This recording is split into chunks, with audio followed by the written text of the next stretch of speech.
Hello friends, आपका स्वागत है हमारे इस यूट्यूब चैनल पे।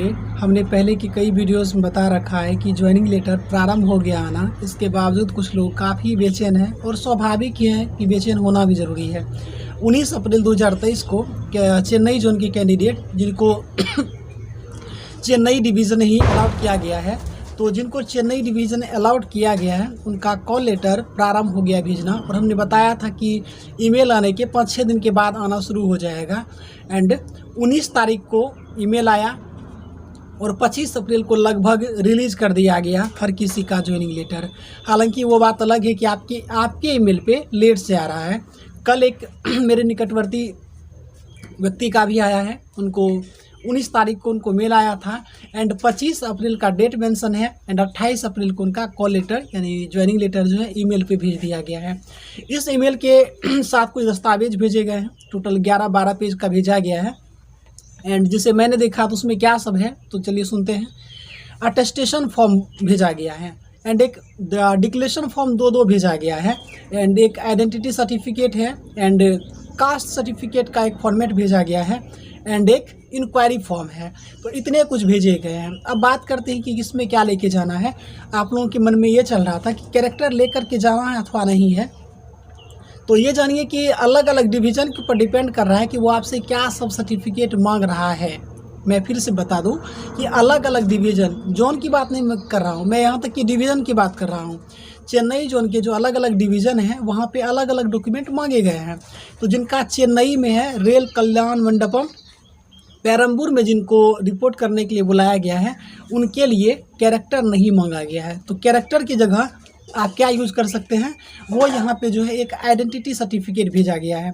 आइडेंटिटी सर्टिफिकेट में किससे करवाना है तो उसमें क्लियरली मेंशन कर दिया गया है कि जहाँ पे आप लास्ट एजुकेशन आप जहाँ से ग्रहण किए हैं तो आपको वहीं से जाकर के एक आइडेंटिटी सर्टिफिकेट बनवा लेना है। हम नेक्स्ट वीडियो में बताएंगे आपको कि किस प्रकार से कौन सा फॉर्म भरना है।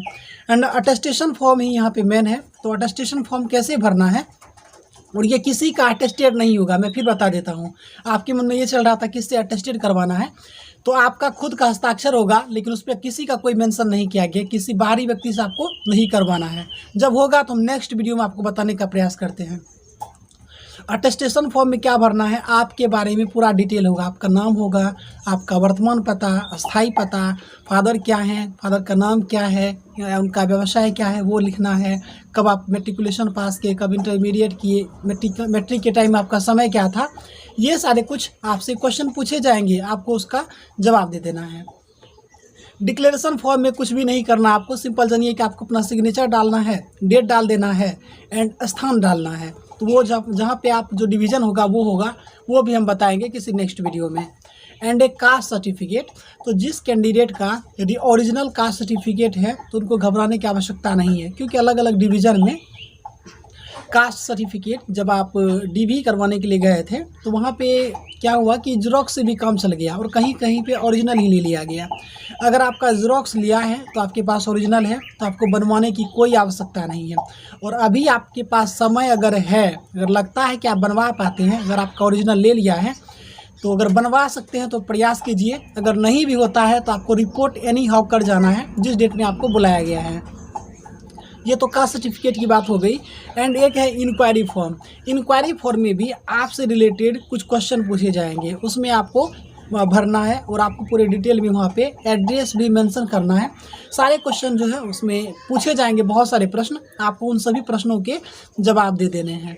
तो यही जानकारी था जो आप तक साझा करना था। अब 2-3 अन्य पॉइंट की बात करें। वैसे कैंडिडेट जो पूछ रहे हैं जिनका सेकेंड पैनल में आ गया है, अब उनका ज्वाइनिंग लेटर कब होगा, तो दोस्त इसका कोई निश्चित नहीं है। अगर कोई मिशन मोड की तरफ तुरंत अगर काम करना शुरू कर दे तो 1 सप्ताह के अंदर आपको ज्वाइनिंग लेटर भेज दे, ये भी हो सकता है। निश्चित कोई डेट नहीं है। अगर निश्चित कोई डेट आएगा तो हम आपको अपने चैनल के माध्यम से आप सभी को अवगत जरूर करा देंगे। एंड ये पूछा जा रहा था कि सेकेंड डीवी कब होना है, तो इसके लिए हम किसी नेक्स्ट वीडियो में बात करने वाले हैं कि सेकेंड डीवी कब होगा, कितने पोस्ट पे आ सकता है। एक मोटा मोटी जो मेरा अनुमान कहता है वो 400 के आसपास जो है वो सेकेंड डीवी होगा। एंड सेकेंड डीवी और थर्ड पैनल में भी थोड़ा कन्फ्यूजन है, पहले थर्ड पैनल आएगा या सेकेंड डीवी होगा। तो मुझे जो मोस्टली चांस लग रहा है अब जो होगा बहुत जल्द सेकेंड DV हो जाएगा एंड उसके बाद ही पैनल आएगा, क्योंकि इतना लंबा समय लेने के बाद अगर पैनल को कंप्लीट नहीं किया गया तो इसका मतलब उनके पास अब कैंडिडेट है ही नहीं। जो जेन्युइन कैंडिडेट थे उनका लगभग पैनल आ गया है। अब कुछ लोगों का पैनल इसलिए अटका है कि उनका मेडिकल जो रिपोर्ट है वो RRC को नहीं भेजा गया है, इसलिए चूँकि उसमें री मेडिकल वाले भी कैंडिडेट हैं। मुझे लगता है कि एटलीस्ट 50-60 कैंडिडेट मिनिमम तो होंगे ही जो री मेडिकल वाले हैं। तो इन सभी कैंडिडेट का रिपोर्ट लिया जाएगा, सेकेंड DV होगा, मेडिकल होगा, इन सभी को जोड़ने के बाद ही मैक्सिमम चांस है कि अब पैनल आएगा। तो थर्ड पैनल से पहले अब सेकेंड DV होने की ज़्यादा संभावना लग रही है। तो इस वीडियो में इतना ही जानकारी था। मिलेंगे किसी नेक्स्ट वीडियो में, तब तक आप लोग अपना ध्यान रखिए। धन्यवाद।